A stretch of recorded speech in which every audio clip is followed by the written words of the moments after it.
Génesis 3, del 9 al 10, está Adán y Eva en el Edén. Justamente cuando menospreciaron la instrucción de Dios y decidieron tener una gran idea. No, yo sé un mejor camino. Y en ese momento fue que desobedecen, y al saber que habían desobedecido, se les abrió la conciencia a una dimensión que antes no tenían, la dimensión del pecado y la dimensión de la muerte. Y entonces fueron y se escondieron, y Dios sale. Dice que estaba ahí en el jardín del Edén. Y dice el verso 9 de Génesis 3: mas Jehová Dios llamó al hombre y le dijo: ¿en dónde estás tú? Y él respondió: oí tu voz en el huerto y tuve miedo porque aún estaba desnudo y me escondí.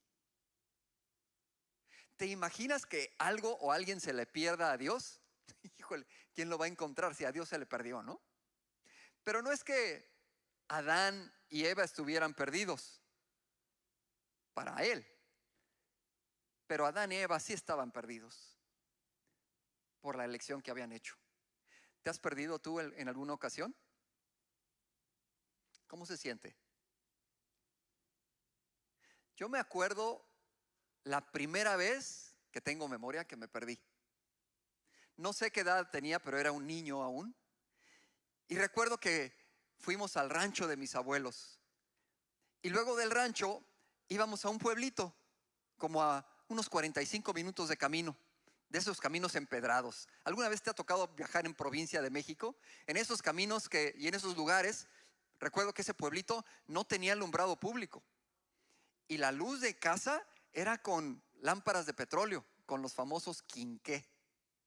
Y entonces, pero había fiestas y buenas fiestas. Entonces, en una ocasión fuimos de este rancho al pueblo a una fiesta que nos habían invitado. De niño ya sabes que tú no sabes de qué es la fiesta. Tú no sabes qué es fiesta. No sabes si era boda, si era quinceañera o si era una fiesta. Y los niños, bueno, en estos pueblos celebraban a lo grande, que hasta peleas de gallos había. Yo no sé si era una feria, era una boda o algo, pero a mí me interesaba mucho las peleas de gallos. Era algo que yo quería experimentar y ver. Y recuerdo que me fui con mi papá a esta pelea de gallos. Y se pasó el día y el gallo tal y tal nombre, y les amarraban las navajas. Y bueno, era un espectáculo, una fiesta, ¿no? De ver cómo estos animalitos se pelean y la gente apostando ahí. Y de repente me di cuenta que ya no encontraba a mi papá. Y ya se había oscurecido. Entonces dije, bueno, o yo me le perdí o él se me perdió, pero ya no lo veía. Entonces dije, no pasa nada, yo ya soy grande, ¿verdad? Como niños es lo que primero que dices: yo ya soy grande, yo puedo regresar a casa de los parientes de mi abuela, que era a donde habíamos llegado. Y entonces ya de noche decidí irme, todo oscuro, y había avanzado alrededor de unas 3 cuadras cuando llego a una Y, cuando el camino se dividía o a la derecha o a la izquierda. Y entonces me di cuenta de algo, que estaba perdido. Me di cuenta que no sabía, o más bien me había dado cuenta que no sabía. No me había dado cuenta que no sabía cuál era el camino. Y en ese momento, por primera vez, clamé a Dios pidiendo ayuda por mí mismo, porque yo iba a la iglesia como niño y había escuchado de Dios y vamos a orar, y sí, oraba por los alimentos, pero esa fue la primera vez que recuerdo que dije: ayúdame, Dios, si existes, ayúdame, porque tengo miedo, quiero regresar con mis papás, yo no me quiero quedar solo, porque yo sabía que si me perdía estaba difícil que volviera a verlos. Y justamente terminando esta oración me pasa algo bien curioso. En esa soledad, en esa oscuridad, de repente, así como en las películas cuando va saliendo un barco de las nubes, ¿si has visto esa película de los piratas del Caribe? Y sale el barco de la nada. Así salió de la nada, de la oscuridad, una bicicleta y un hombre fumando, y ves la lámpara del cigarrito, ¿verdad? Cruzando. Y yo dije: un ángel en bicicleta, pero un ángel. Y llegó el ángel y le dije: Señor, ¿para dónde está la entrada del pueblo? Porque allí es donde vive mi familia. Y el Señor dijo: para allá. Y córrele, voy corriendo detrás, pero tardé yo creo que 5 o 10 minutos en llegar, pero finalmente llegué y encontré a mi familia. Me sentí aliviado, salvado, agradecido con Dios. Llegué a casa. ¿Te ha tocado algo así? ¿Te has perdido?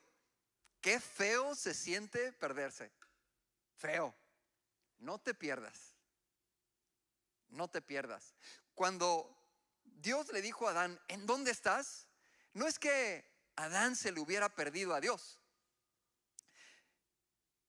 Dios siempre sabe dónde estamos, en qué lugar de tu vida estás, lo que está pasando en tu vida, Dios lo sabe perfectamente. Pero a veces, así como Adán, nos tiene que decir, hijo, hija, estás perdido. En otras palabras, no estás en el lugar que yo te quiero tener. No estás en el lugar en donde yo te diseñé para estar. Dios no te quiere detrás de la culpa, detrás de la vergüenza, detrás del temor, detrás del desánimo. ¿Cuántas veces no hemos encontrado nuestras vidas en ese lugar? El hombre en la actualidad está perdido de la misma manera que Adán. Estamos perdidos sin Dios porque no sabemos quiénes somos o lo que Dios tiene para nosotros. ¿Tú sabes que la luz se puede medir? Hay unos aparatos que se llaman luxómetros u otros fotómetros, depende del tipo de luz, pero con esos aparatos se mide la luz. Sin embargo, la oscuridad no se puede medir. Lo que se mide es la presencia de la luz, y eso es lo que determina la oscuridad. Lo mismo sucede cuando nosotros estamos en oscuridad, cuando estamos ausentes de la presencia de la luz, que es Dios. Cuando estamos en las tinieblas, estamos caminando sin Dios en nuestra vida, sin Dios en nuestra familia, sin Dios en nuestro matrimonio, sin Dios en nuestro corazón. Ese no es el lugar al que Dios nos llamó. ¿Sabes a la luz de la palabra quién eres? ¿Sí te ves conforme a la luz que la palabra nos da? ¿Sabes qué valor tienes? ¿Cuánto vales? ¿Sabes lo que significa, hombre, ser papá a la luz de la palabra? ¿Cuál es ese papel? Antes de que puedas entender lo que significa ser papá, ser hijo, esposo tal vez, necesitas entender cuál es tu propósito, cuál es nuestro propósito a la luz de la palabra de Dios. Primera de Pedro 2:9 dice algo bien interesante relacionándonos con esto de lo que estamos hablando. Dice, son sacerdotes del rey. Son sacerdotes del rey. Un sacerdote es un intermediario, alguien que ayuda a las personas a acercarse a Dios. Una nación santa, posesión exclusiva de Dios. Por eso pueden mostrar a otros la bondad de Dios, pues Él los ha llamado a salir de la oscuridad y entrar en su luz maravillosa. Este es tu papel, ese es mi papel. Buscando esta palabra, cómo ser luz como hombres, cómo seguir el llamado de Dios, me fui a la Biblia, obviamente, y tiene algo la Biblia, a diferencia de otros escritos religiosos, de que te presenta a las personas tal cual son. No te las pone maquilladas o como todo perfecto. Es como Superman, el hombre de acero, y no le pasa nada, nunca hace nada malo. No, son reales. Y la vida de este hombre del que te voy a hablar hoy, David, otro David, el rey David. Así que no te espantes, no voy a hablar de tu vida. La vida de todos los hombres son muy similares. De este rey David nos habla de estos contrastes que tenemos como seres humanos, que anhelamos ser nuestra versión mejor, cada uno de nosotros, pero a veces no somos esa versión mejor. Y aquí la vida del rey David nos habla de estos contrastes, pero no tan solo habla de sus luchas, habla de las consecuencias en su vida y él cómo trata de corregir, de enderezar, de ser de bendición para su familia. Y creo que esto nos puede servir mucho hoy que celebramos el Día del Padre. Cuando David llega al final de sus días, se acerca a su hijo Salomón. Sí conocen la historia de que Salomón queda como heredero del trono de todos sus hijos. Él es el que queda para ser rey. Y viene con su papá cuando está en sus últimos días. Y el papá le da un consejo queriendo tomar lo mejor de su propia vida, como todo padre quisiera, para que nuestros hijos no tuvieran que vivir las cosas malas que vivimos, las malas decisiones, las malas consecuencias, y tomar lo mejor de tu vida y aportarlo a tu hijo. Entonces, cuando tiene este momento y este encuentro donde van a platicar papá e hijo, es muy importante esas últimas palabras que le dejó David a Salomón. Entonces vamos a platicar de esto, y solamente puedo hablarte de 3 cosas, de 3 puntos el día de hoy, pero hay mucho más ahí para que tú vayas. Y fíjate lo primero que le dijo David a su hijo Salomón. En primer lugar le dijo: Salomón, sé hombre. ¿Cómo que sé hombre? Vamos a leer Primera de Reyes 2, del 1 al 3. Cuando ya se acercaba el momento de morir, el rey David le dijo el siguiente encargo a su hijo Salomón: yo voy camino al lugar donde todos partirán algún día. Ten valor y sé hombre. Cumple los requisitos del Señor tu Dios y sigue todos sus caminos. Obedece los decretos, los mandamientos, las ordenanzas y las leyes que están escritas en la ley de Moisés, para que tengas éxito en todo lo que hagas y a donde quiera que vayas. ¿Qué crees que pudo entender el joven Salomón cuando su padre le dijo: esfuérzate y sé hombre? Ten valor y sé hombre. Me imagino que, como cualquier otro joven con la presencia de papá en su vida, pues el papá era el modelo más cercano a lo que era un hombre y a lo que uno aspiraría a ser. ¿Qué podía ver Salomón en la vida de su papá?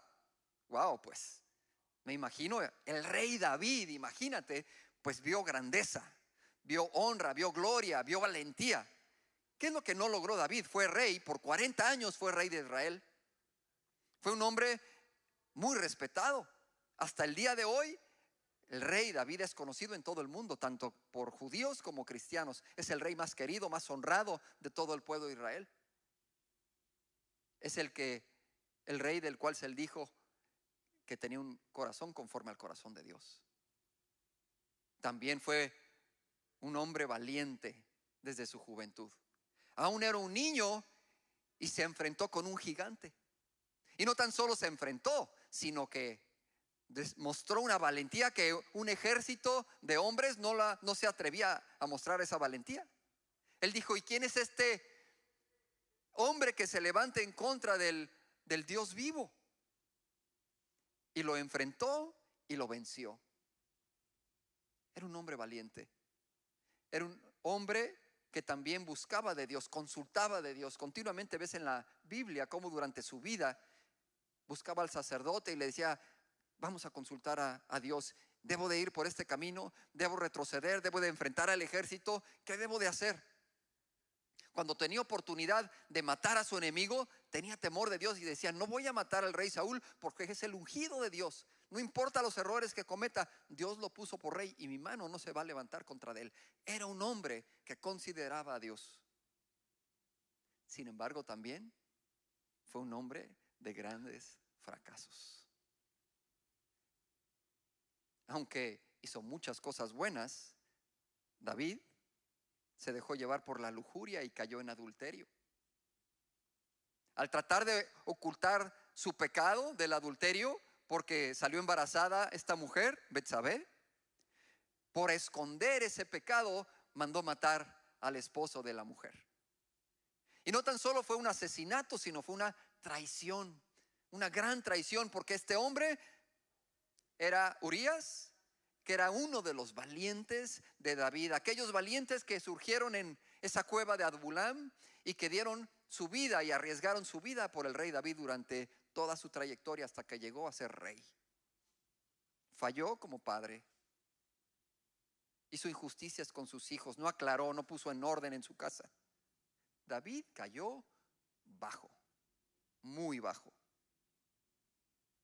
Cuando fue confrontado con su pecado, sin embargo, Él reconoció, él lo admitió. Ninguna de estas cosas de su vida era un secreto después, porque aún puedes leerlo en la palabra de Dios, quedó registrado y sus hijos sabían al respecto. Puedes leer el libro de los reyes, puedes leer el libro de crónicas, y aquí está plasmada toda la vida del rey David. Una vida que muestra nuevamente estos contrastes que vemos en la vida de todo hombre, de toda mujer, de toda persona. Bueno, entonces, ¿qué se trata esto de ser hombre? De esforzarnos. ¿Para qué? ¿Cómo? No entiendo. ¿Se trata entonces de ser perfecto, de no cometer errores? Yo creo que a veces no entendemos bien el corazón de Dios cuando nos dice esto de ser hombres. Porque aunque odiemos el pecado, aunque tratemos de hacer las cosas bien, de caminar con Dios y no fallar, algún día vamos a fallar. El punto está, ¿qué haces cuando fallas? ¿Qué haces? ¿Te escondes? ¿Tratas de ocultar lo que sucede o lo que eres? ¿O enfrentas las consecuencias? ¿O tomas responsabilidad? Por eso David le decía a su hijo: hijo, ten valor y sé hombre. En otras palabras, sé un hombre de verdad, hijo, porque no va a ser fácil.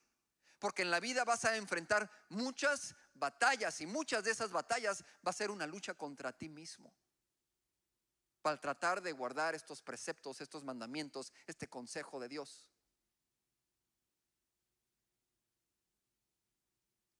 Vas a tratar de evitar humillarte, vas a luchar con tu orgullo, vas a tratar de guardar las apariencias en lugar de obedecer, en lugar de caminar con Él. Es Dios y su palabra en donde tú y yo debemos definir quiénes somos. ¿Escuchas? Es en Dios y en su palabra en donde tú y yo debemos definir quiénes somos, en donde vamos a definir qué vamos a permitir en nuestra vida y qué vamos a sacar de nuestra vida. Es Dios quien debe darte identidad, varón. Es en Dios donde debes de buscar tu identidad. El hombre es la semilla que Dios escogió para traer bendición a las naciones. Déjame repetirte esto para que te quede grabado, que tú, varón, eres la semilla que Dios escogió para traer bendición a las naciones. Porque no tan solo el hombre físico se reproduce, sino que el hombre interior también se reproduce, y ese es el hombre que tú fuiste llamado a reproducir. Entonces te pregunto, ¿quién eres verdaderamente? ¿Qué es lo que estás reproduciendo? El rey Salomón, este hijo que el papá le dio ese consejo, descubrió cómo podía ver quién era él verdaderamente. Y escribió lo siguiente en Proverbios 27:19. Así como el rostro se refleja en el agua, el corazón refleja la persona tal como es. Así como el rostro se refleja en el agua. No había espejos, pero el agua era el espejo. Así como el rostro se refleja, así como este espejo refleja mi cara y puedo verme como soy, así tu corazón refleja quién realmente eres. Así que vete bien ahí en tu corazón. Obsérvate con cautela y vas a ver quién eres verdaderamente. No eres la marca de la ropa que usas, no eres la cuenta del banco, no eres tu historial de Instagram, tampoco eres tu perfil de LinkedIn, no eres tus fracasos, no eres tus mayores éxitos, no eres tu título profesional, no eres tu estatus migratorio. Tú eres lo que hay allí en ese corazón. Eso es lo que te define. Pero si esto es así, entonces estoy en un problema, porque muchas veces no me gusta lo que veo. No me gusta lo que encuentro ahí adentro de mi corazón, esas cosas que Solamente los que más te quieren, tus papás, tu esposa, tus hijos, lo pueden ver. Te conocen un poco mejor. Y hay otras cosas que solo tú y Dios conocen, que están ahí depositadas, que están ahí escondidas. ¿Y ahora qué hago? ¿Cómo puedo cambiar este corazón? ¿Cómo puedo hacer para no esconderme de un yo falso? ¿Cómo puedo hacer para quitarme esos filtros de Facebook para mostrar mi verdadero yo? Tengo un problema. Hubo un hombre que se llamó Job. Si tienes curiosidad y vas a la Biblia, antes del libro de los Salmos está Job. Y Job es el hombre que escribió más antiguo de toda la Biblia. Y este Job, sin tener el Antiguo Testamento, sin tener doctrina, sin tener iglesia, sin tener sacerdotes, él conocía a Dios. Y él escribió lo siguiente de lo que sabía de Dios. Job 7:17. ¿Qué es el hombre para que lo engrandezcas, Señor?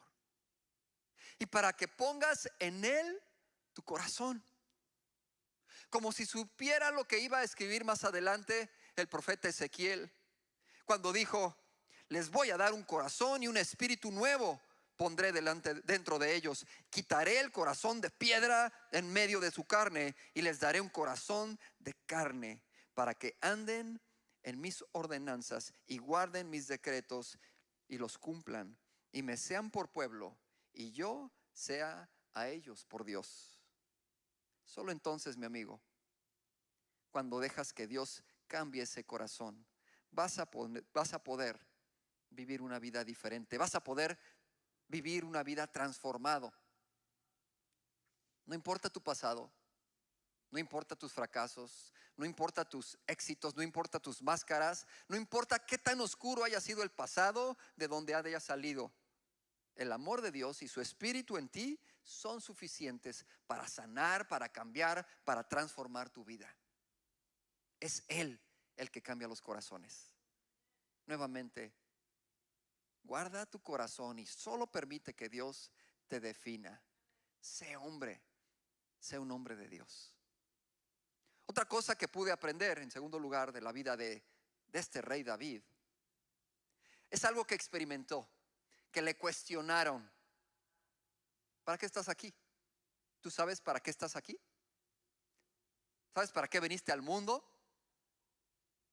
Por cierto, esa imagen es el David. No sé si has escuchado. ¿Qué es ese mono que puso ahí Oscar? Bueno, es una figura que alguien imaginó que David era así, pero es una escultura famosa. El rey David fue confrontado desde joven. ¿Sabes? David tenía hermanos. ¿Cuántos aquí tienen hermanos? Muchos hermanos. David tenía 7 hermanos. Tú sabes la dinámica entre hermanos, así como que ¿tú qué o qué? A ver quién manda entre los hermanos. Hay así como una jerarquía, ¿verdad? Siempre hay. A ver quién logra más, a ver quién hace más. Yo soy mejor para esto.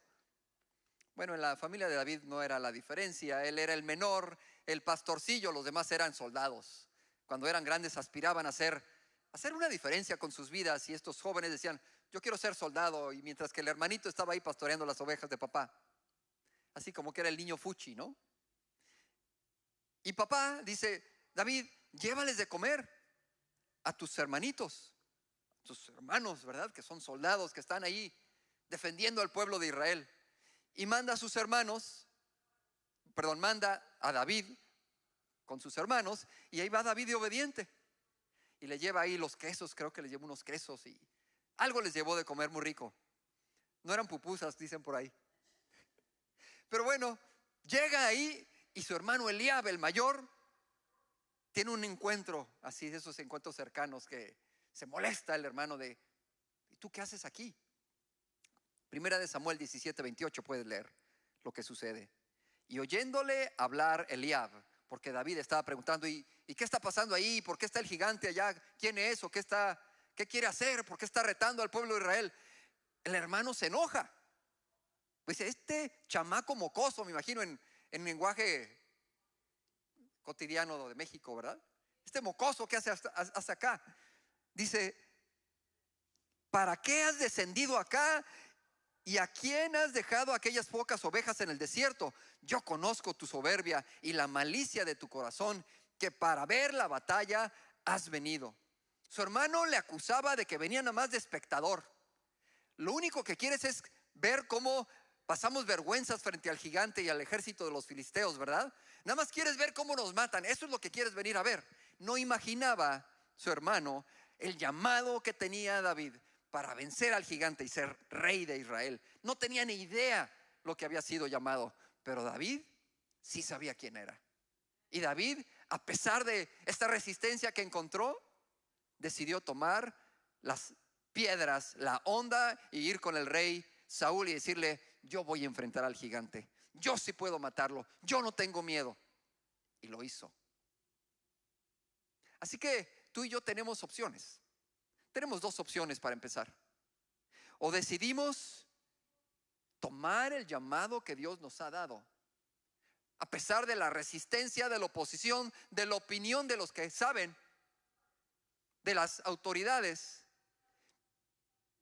y a pesar de eso seguir con ese llamado que Dios puso en tu vida, o soltar el llamado y ser espectadores únicamente, ver lo que otros hacen, ver a otros cumplir su llamado y tú no seguir el tuyo. Tú sabes lo que es ser un espectador, ¿no?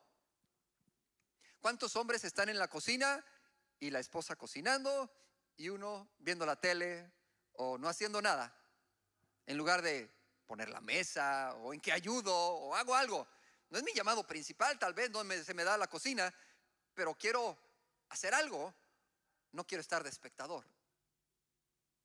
Bueno, en el fútbol, a lo mejor es más fácil en el fútbol. ¿Cuánto les gusta el fútbol? Ya viene el mundial el próximo año. Y hay 100,000 espectadores diciendo: no, ya fallaste el penalti. Corre más rápido, se te fue el balón. No, el pase era para el otro lado. No, yo hubiera metido el gol más fácil que tú. Sí, pero bájate al nivel de la cancha. Y ay, está bien grandota la cancha. No, ya me cansé. O se ven más grandotes de lo que imaginaba los jugadores. Qué fuertes están, oye, o qué pesado está el balón, yo ni la llego. Yo pensé que le iba a llegar bien lejos y no la llego ni a la esquina ese balón. No es lo mismo ser espectador que cumplir un propósito y un llamado. Y ni modo, te tengo que decir también, ser espectador en la iglesia. Cuando vas a la iglesia, pero no eres la iglesia. Cuando tomas el entendimiento de qué significa ser iglesia, qué significa venir a adorar durante un servicio de adoración, cuando me doy completamente a esa devoción, esa adoración a mi Dios, en lo que hago, en todo lo que hago. Esa expectación a veces también sucede en la casa, cuando papá es un espectador de lo que sucede con su familia, con sus hijos, con su esposa. No fuimos llamados a ser espectadores. Fuimos llamados a tomar ese papel de hombres, de papás, de esposos, y correr y cumplir ese llamado. Fíjate lo que dice Romanos 8:19.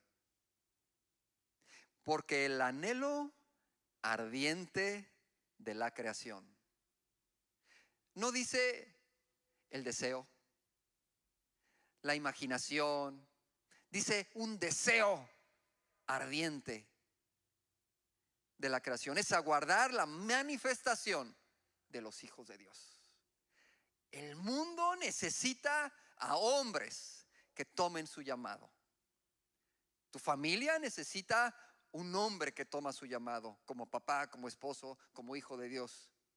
Tulsa necesita a hombres que tomen ese llamado. Esta nación, este país, necesita a hombres apasionados y no espectadores. No haciendo las cosas casualmente, sino entregándose por completo al propósito de su llamado. Y estoy hablando necesariamente o únicamente en la parte espiritual, sino que seamos apasionados y determinados para hacer lo que fuimos llamados a hacer. Si tienes una profesión, si tienes un oficio, si tienes un cargo, que definitivamente si eres papá tienes un cargo de esposo y de padre.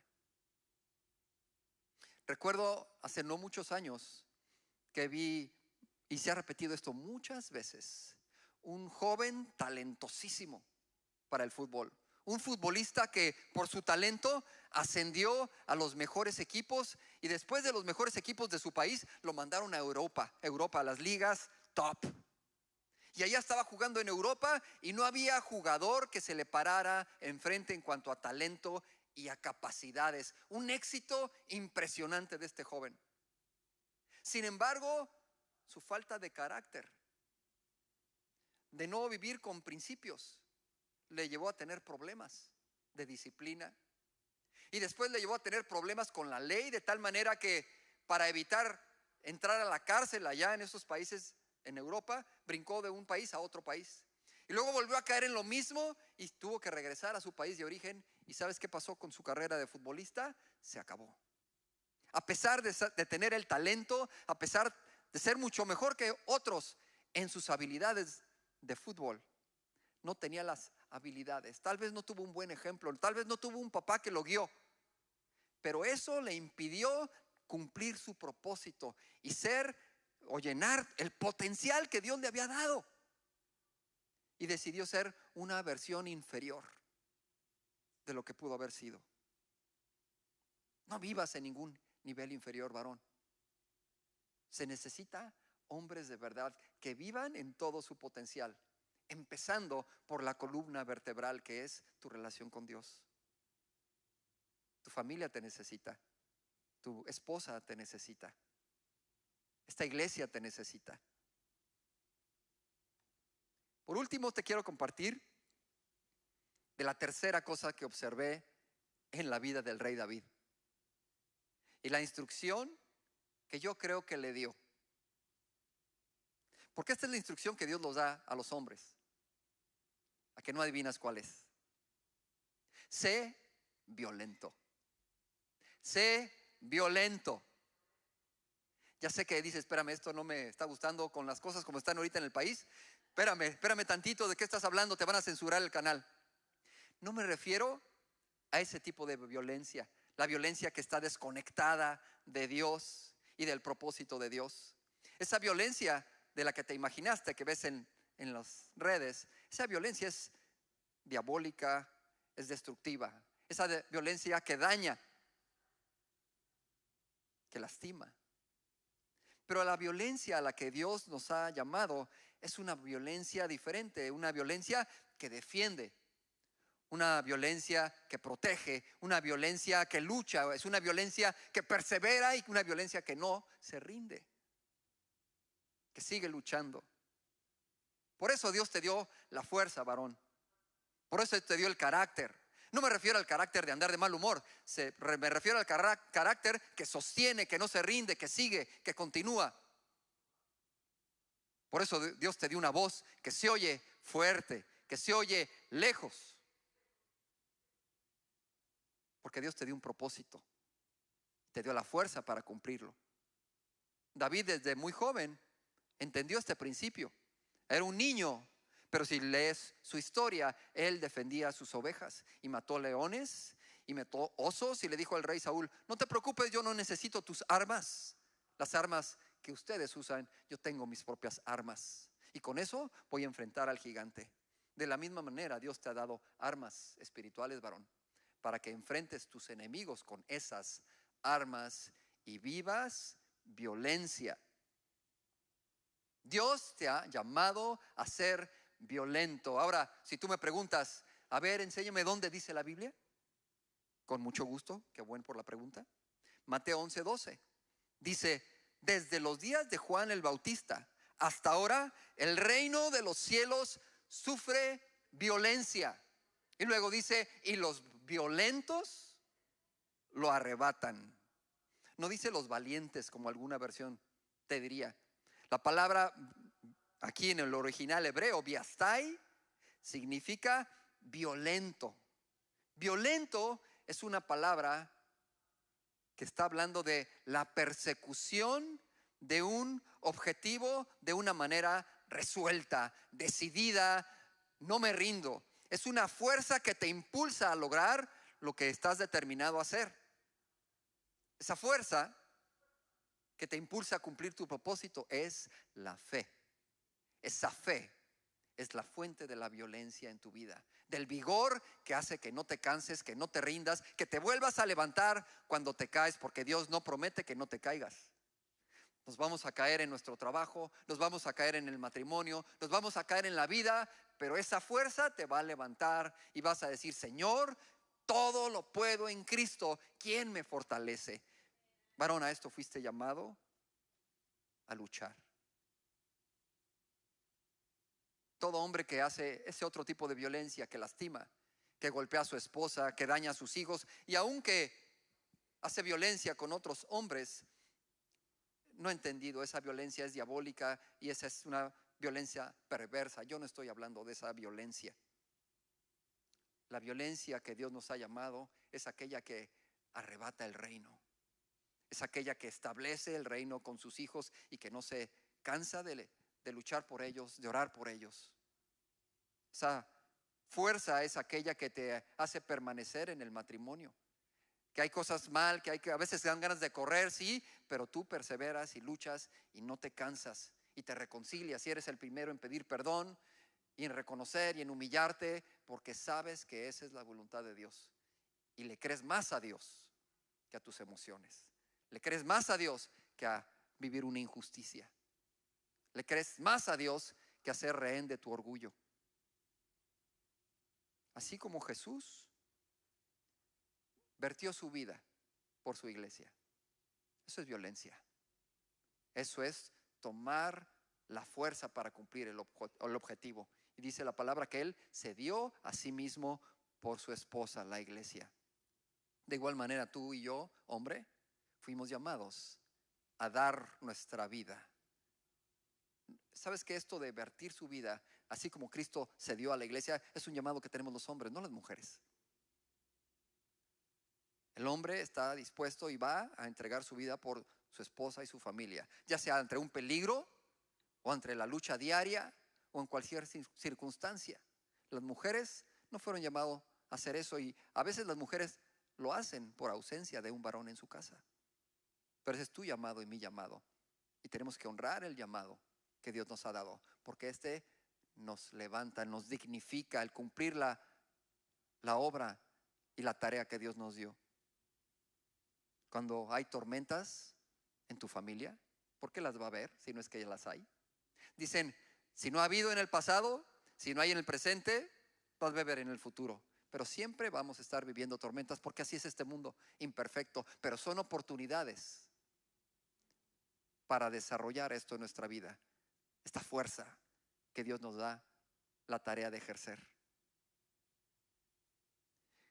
Cuando estaba en ese Edén, el Señor le dijo a Adán: Adán, ¿en dónde estás? Le estaba diciendo: no te he llamado, hijo, a vivir en oscuridad, lejos de mi presencia, sino que te he llamado a vivir en mi luz, en mi propósito, en mi voluntad. Déjame preguntarte esta mañana, esta tarde ya, ¿estás perdido? Y tal vez también puedo preguntar: ¿estás perdida? A las damas, ¿en dónde estás? ¿En qué lugar estás en esta tarde? ¿Me puedes ayudar, Eleazar? Fíjate que se me hizo interesante. Estaba buscando, bueno, ¿y cuáles son los perdidos? ¿Qué personas se han perdido en la Biblia que yo pueda identificar, que pueda aprender de ello? Y el primero que se perdió fue Adán. No se sabía perdido Adán. Él simplemente sintió temor y fue y se escondió. Él se creía que estaba escondido, que estaba evitando, pero en realidad para Dios estaba perdido, estaba en oscuridad. Otro hombre que habla la Biblia que se perdió fue Jesús. Dice la Biblia que cuando tenía 13 años, Jesús se perdió de sus padres. Lo buscaron por 13 días entre los familiares cuando fueron a Jerusalén y regresaron, y no lo encontraron, y regresaron y lo encontraron en el templo. ¿Por qué nos haces esto?, le dijo su mamá. Pero Jesús le dijo: ¿qué no saben que en los negocios de mi padre debo de estar? Los perdidos eran los papás. Jesús estaba en el lugar correcto donde debía de estar. Así que tenemos dos opciones: o estamos perdidos para el mundo, para el hombre, o estamos perdidos para Dios. Elige dónde quieres estar. Elige en qué lugar quieres vivir. No necesitamos estar encontrados para el mundo, donde encontramos el reconocimiento del hombre, el honor del hombre, las alabanzas del hombre. No necesitas esto, hombre, varón. Lo único que necesitas es el honor y el reconocimiento de Dios. Así que toma tu lugar. Así que toma el llamado. Así que no importa el lugar donde te encuentres ahorita, si estás perdido, si estás encontrado, si estás luchando, si te sientes avergonzado, si hay algo con lo que estás luchando, yo te quiero invitar el día de hoy a que salgas a la luz, a que vengas al Señor, a que le permitas que Él levante tu corazón, lo restaure, lo purifique, lo limpie, lo haga nuevo. Que Él tiene un lugar para ti. ¿Te quieres poner de pie? Que quiero orar contigo.